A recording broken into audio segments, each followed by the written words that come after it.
speaker is going to be from the more scientific side of things. We're going to welcome Dr. YEWANDE ALIMO from Africa CDC.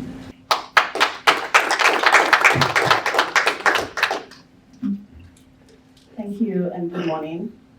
I'm really terrified to go right after a pastor because I don't think I'm going to be able to inspire you all. But ladies and gentlemen, it gives me great pleasure to be able to join this very diverse group outside of the usual scope of people that I would engage with. But it really got me thinking to say, what is that nexus? What is that interconnection? And a great start to really, for us to understand what the world should look like, the environment, and how we are seated. But it's important for me then to talk about how our lives are impacted by environmental factors and climate change. So ladies and gentlemen, on behalf of Africa CDC, we're quite pleased to join you today in the Green Clean Africa Annual Environmental Show.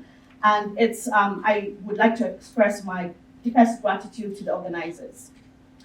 Africa is no stranger to the realities of climate change. And from east to south, from north to central and to west. Changes in disease patterns that things that we never imagined could be on the continent, we are currently experiencing it. Despite our role as the least contributor to the global greenhouse gas emissions, we're currently 4% in comparison to the rest of the world. We happen to suffer the greatest. The growing threat of climate change emergencies has had a great impact on Africa's health systems. For example, this slide shows you what happened in 2023, the Horn of Africa. As you can see, affecting about 3 countries in Africa, the starvation, the lack of water, and of course, infectious disease outbreaks.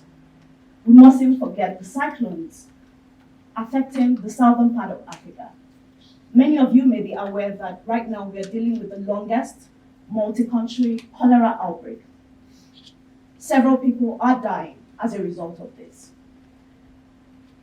It's important for you to understand that climate change knows no borders, means that the consequences that we are facing, be it in Ethiopia, be it in Kenya, DRC, Egypt, Libya, or Mauritius, as the case may be, diseases that were once confined in certain specific geographical areas are now spreading across new areas.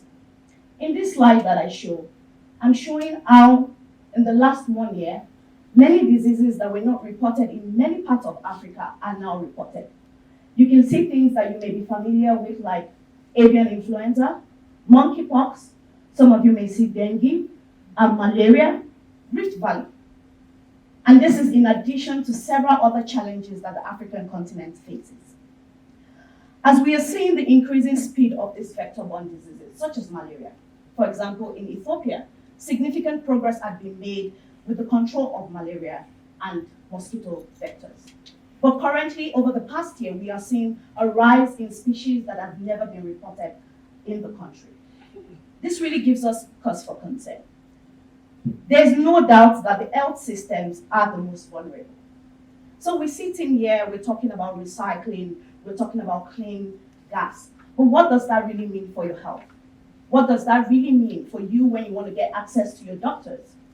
So it's really important for us as a continent to start to think about adaptation. What can we do to better respond to this climate change? Because the floods are going to happen. There's going to be droughts. There's going to be heavy rainfall. The cyclones will happen. So what do we need to do as the African continent? So I'd like to highlight some other challenges, as you can see in the healthcare sector. The things around waste disposal, hand washing, access to water remains a critical challenge on the African continent. So here are 4 interventions that I know that are quite critical to us as Africa CDC. One is investing in early warning intervention systems, which is what I'm hoping that many of you in the private sector, I see a lot of conversations around using artificial intelligence, can really bring into the health sector space. In addition to that, innovation.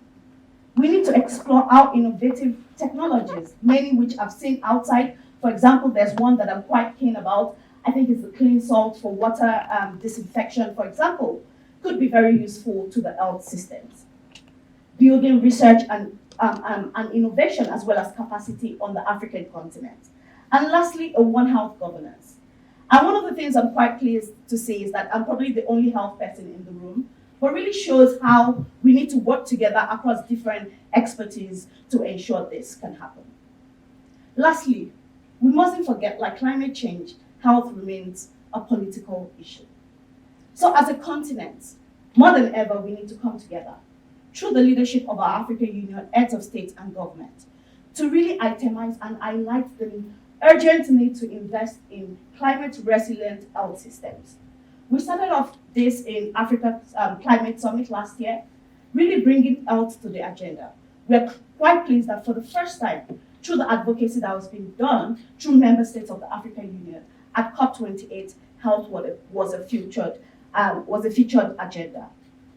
Lastly, as Africa CDC, we continue to leverage our strong voice, calling for more robust investment in strengthening the adaptive capacity of countries through climate-smart healthcare infrastructure and investment in innovations systems. Thank you very much.